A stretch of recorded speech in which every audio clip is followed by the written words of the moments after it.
அந்த பாங்கு சொல்லும் போது அல்லாஹ் அக்பர் ரெண்டு தடவை, அஷ்ஹது அல்லா இலாஹ இல்லல்லாஹ் ரெண்டு தடவை, அஷ்ஹது அன்ன முஹம்மது ரசூலுல்லாஹ் ரெண்டு தடவை, ஹய்யால் அஸ்ஸலாங்கிறது ரெண்டு தடவை, ஹய்யால் அல் ஃபலாஹ்ங்கிறது ரெண்டு தடவை, அல்லாஹ் அக்பர் ரெண்டு தடவை, லா இலாஹ இல்லல்லாஹ்னு ஒரு தடவை. இதுதான் பாங்கு. இக்காமத் எப்படி சொல்லுவோம் நடைமுறையில் நீங்க பாக்குறீங்கன்னு கேட்டா அல்லாஹ் அக்பர் அஷ்ஹது அல்லா இலாஹ இல்லல்லாஹ் ஒரு தடவை சொல்லுவாங்க, அஷ்ஹது அன்ன முஹம்மது ரசூலுல்லாஹ் ஒரு தடவை சொல்லுவாங்க, ஹய்யால் அஸ்ஸலாஹ் ஒரு தடவை, ஹய்யால் அல் ஃபலாஹ் ஒரு தடவை சொல்லிட்டு அப்புறம் கது காமத்தி ஸலா அதை மட்டும் ரெண்டு தடவை சொல்லுவாங்க. இப்படி ரெண்டு விதமா இருக்குது. சிலர் என்ன செய்வாங்கன்னு கேட்டா இக்காமத்தையும் பாங்கு மாதிரியே சொல்லுவாங்க, கது காமத்தி ஸலாத்தை சேர்த்துக்குவாங்களே தவிர பாங்குல சொல்ற மாதிரியே என்ன செய்வாங்க அல்லாஹ் அக்பர் நாலு தடவை சொல்லுவாங்க, அஷ்ஹது அல்லா இலாஹ இல்லல்லாஹ் அஷ்ஹது அல்லா இலாஹ இல்லல்லாஹ் பாங்குல மாதிரியே, அஷ்ஹது அன்ன முஹம்மது ரசூலுல்லாஹ் அஷ்ஹது அன்ன முஹம்மது ரசூலுல்லாஹ் அதுவும் ரெண்டு தடவை, ஹய்யால் அஸ்ஸலாஹ் அதுவும் ரெண்டு தடவை, ஹய்யால் அல் ஃபலாஹ் ரெண்டு தடவை, அப்புறம் கது காமத்தி ஸலான்னு சொல்லிட்டு அல்லாஹ் அக்பர் லா இலாஹ இல்லல்லாஹ்னு சொல்றாங்க. இப்படி காமத்து சொல்றாங்க. ஒரு மதுஹப்ல என்ன செய்யறாங்கன்னு கேட்டா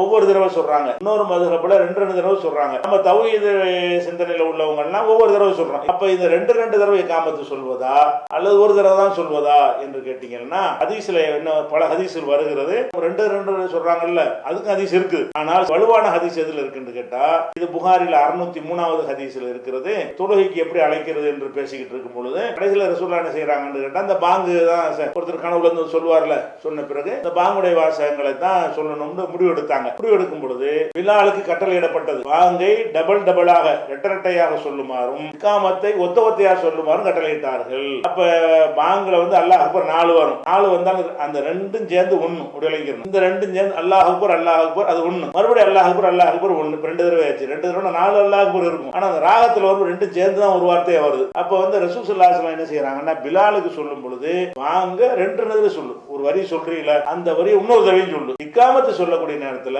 அதை ஒவ்வொரு தடவை சொல்லு. இது புகாரில 603வது ஹதீஸில் இருக்கிறது. அதே புகாரில 605வது ஹதீஸில் இருக்கிறது. இக்காமத்து சொல்ற கது காமத்து ஸலாத் வாசகத்தை தவிர அது மட்டும் ரெண்டு தடவை சொல்லணும். அதாவது பாங்குடைய வாசகங்கள்ல பூரா ஒவ்வொரு தடவை சொல்லிவிட்டு இக்காமத்துடைய வாசகங்களை மட்டும் என்ன செய்யணும் ரெண்டு தடவை சொல்லணும்னு அந்த ஹதீஸ்ல இருக்குது. ஆனால் ரெண்டு தடவை காமத்து சொன்னாங்கன்னு ஹதீஸ் இருக்கிறது. அந்த மாதிரி ஹதீஸ்ல எடுத்து பாத்தீங்கன்னா அதுல அந்த வார்த்தைகள்ல சரியான குழப்பம் இருக்கும். பாங்குக்கு 19 வார்த்தை சொல்லி கொடுத்தார்கள், இக்காமத்துக்கு 17 சொல்லி கொடுத்தார்கள்.